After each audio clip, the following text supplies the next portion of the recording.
செய்திகள், சங்கடங்கள், நோய்கள், சில ஆபத்துகள், இதனாலெல்லாம் வாழ்க்கையிலே பல பேர் விரக்தி அடைந்து விடுகிறார்கள்.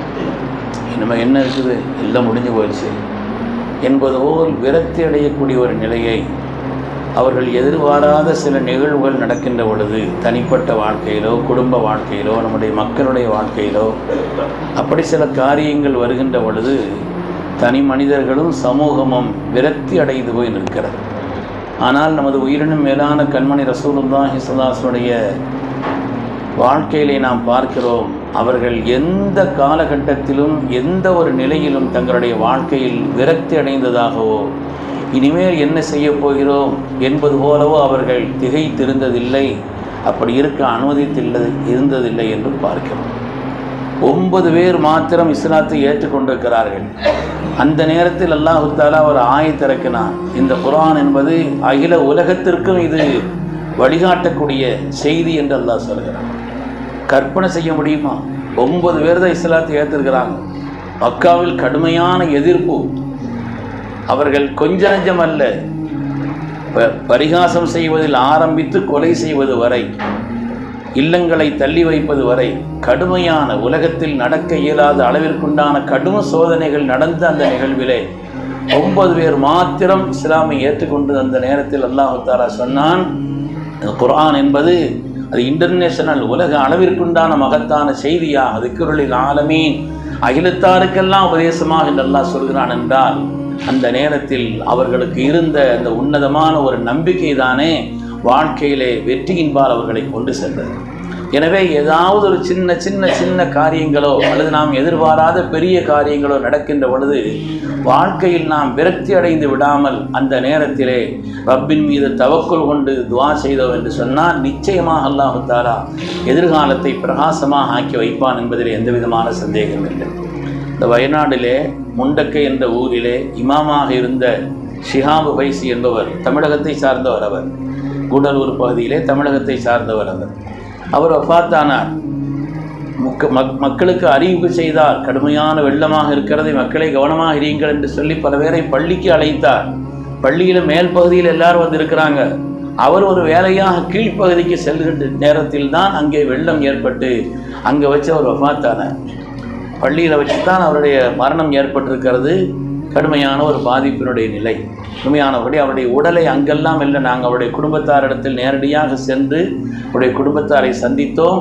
அவருடைய உடல் அங்கிருந்து கொண்டு வந்து அவருடைய சொந்த ஊரிலே அடக்கம் செய்யப்பட்டிருக்கிறார். அவங்களுடைய தகப்பனார், அவர் பேர் முஸ்தபா. அவ்வளவு சோதனை.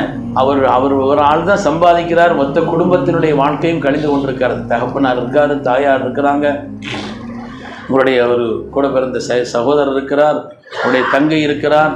அப்படி சிறு பிள்ளைகளெல்லாம் இருக்கக்கூடிய அந்த குடும்பத்திலே அவருடைய சம்பாத்தியத்தை கொண்டு அவருடைய மனைவியும் இருக்கிறார். நடக்கக்கூடிய அந்த நிலையிலே அந்த தகப்பனார் சொன்ன வார்த்தை இருக்குது, எப்படிப்பட்ட ஒரு இறையச்சம், எப்படிப்பட்ட ஒரு தவக்குள் ஒரு வார்த்தை. என் மகன் பள்ளியில் வச்சானல்ல வஃபாத்தாகியதுன்னு சொல்கிறார். என் பையன் பள்ளியில் வச்சல்லவா இறந்துருக்கிறான், அதை நான் பெரிய பாக்கியமாக நினைக்கிறேன் என்று அவர் சொல்லக்கூடிய அந்த வார்த்தை இருக்கிறதே, நம்முடைய உள்ளமெல்லாம் கலங்கி போய்விட்டது.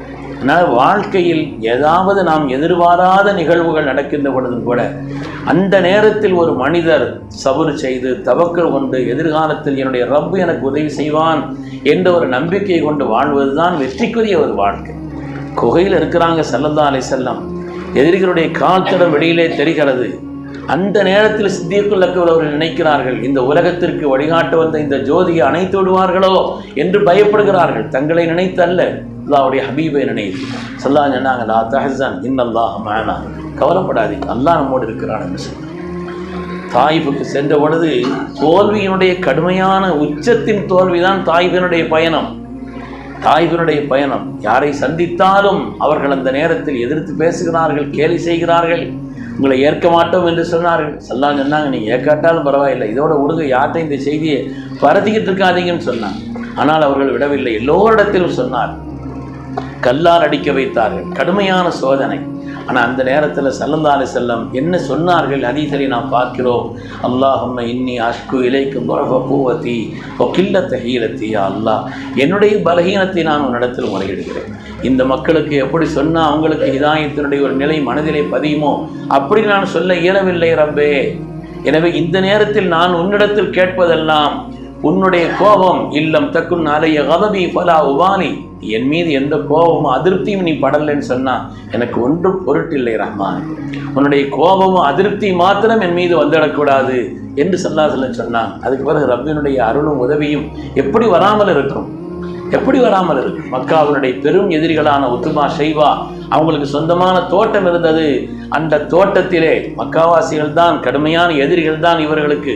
ஆனாலும் கூட அங்கே அடிக்கக்கூடிய அடியும் விரட்டக்கூடிய நிலையையும் பார்த்து தோட்டத்துக்குள்ளே வாங்கன்னு கூப்பிட்டு தோட்டத்தினுடைய பணியாளரிடத்தில் அவங்களுக்கு கொஞ்சம் ஏதாவது பழ ஜூஸ் பிடிச்சி கொடுங்கன்னு சொன்னாங்க.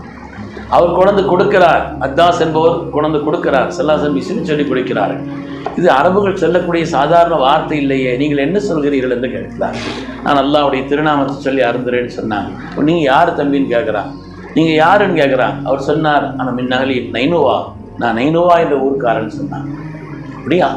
நைனுவா என்பவர் என்னுடைய சகோதரர் யூனுஸ் அலைஹிஸ்ஸலாம் என்ற ஒரு நபி இருந்தது. யூனுஸ் அலைஹிஸ்ஸலாம் பற்றி உங்களுக்கு தெரியுமான்னு கேட்குறாரு. அவர் யூனுஸ் அலைஹிஸ்ஸலாம் தெரியுமான்னு கேட்குறாரு. ஸல்லல்லாஹு சொன்னாங்க, அவரும் நானும் சகோதரர்கள், நபித்துவத்தினுடைய சகோதரர்கள் என்று கண்மணி ரசூலுல்லாஹி ஸல்லல்லாஹு அலைஹி சொன்னாங்க. அங்கிருந்து ஈமானுடைய பிரகாசம் தொடங்கியது.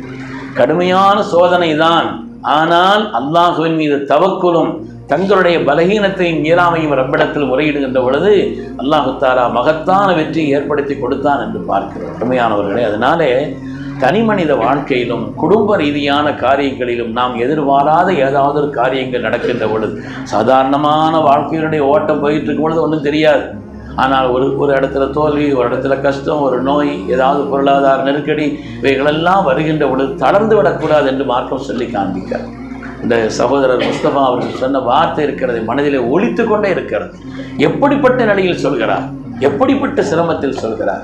அருமையானவர்களே, அதனாலே மனித வாழ்க்கையில் வெற்றி என்பது அல்லாஹ் உலகத்தில் வெற்றி எல்லாத்தையும் சோதனையும் கஷ்டத்தையும் மாற்றி மாற்றி உயர்வையும் ஆக்கி வைத்திருக்கிறாங்க. சோதனையின் உலகம் அல்லவா, சோதனையின் உலகம் அல்லவா, அப்படித்தான் இருக்கும். தில்கல் ஐயாவும் நுதாவிலுஹா பைனன்னாஸ், அல்லாஹ் சொல்கிறான், அந்த காலங்கள் சுற்றி சுற்றி வரும். எப்பொழுதுமே ஒரு ஆள் தோல்வி அடைஞ்சிக்கிட்டே இருக்க மாட்டார், எப்பொழுதுமே உயர்வாகவே இருந்துக்கிட்டு சில நேரங்களில் காலம் சுழலும். அந்த நேரத்தில் ஒரு மனிதர் என் ரப்பின் புறத்திலிருந்து உண்டான சோதனை என்று நம்பி அல்லாஹ் மீது தவக்குள் வைத்த ஒரு துஆ செய்கின்ற பொழுது அல்லாஹ் தஆலா பல்வேறு விதமான வெற்றிகளை உயர்வுகளை தருவான் என்பதுதான் வாழ்க்கையை நமக்கு கண்மணி முஹம்மது ரசூலுல்லாஹி ஸல்லல்லாஹு அலைஹி வஸல்லம் சொல்லித்தரக்கூடிய ஒரு மகத்தான பாடம். அல்லாஹ் சுப்ஹானஹு வ தஆலா வாழ்வின் எல்லா விதமான சோதனைகள், நோய் நொடிகள், வறுமை, கஷ்டம், சிரமங்கள், கடன்கள் அனைத்திலிருந்தும் அல்லாஹ் நம்மை பாதுகாத்திருவானா. அவனுடைய அன்பையும் நெருக்கத்தையும் பெறக்கூடிய வழிகளை அல்லாஹ் நமக்கு லேசாக்கி அருள் புரிவானா. ஹைரான தீனையும் ஹைரான துன்யாவையும் ஹைரான ஆகிரத்தையும் அல்லாஹ் நமக்கு நசீபாக்கி அருள்வானா. கடுமையான சோதனையினால் பாதிக்கப்பட்டிருக்கக்கூடிய இந்த வயநாட்டினுடைய மக்களுக்கு அல்லாஹ் தஆலா ஒரு ஆறுதலை தந்தருவானாக. எதிர்காலத்தையும் அல்லாஹ் மேன்மையாக்குவானாக.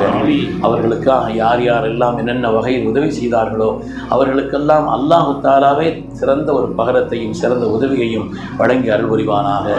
ஆமீன் ஆமீன் யா ரப்பல் ஆலமீன். வ ஆகிரு தஅவானா அல்ஹம்துலில்லாஹி ரப்பில் ஆலமீன்.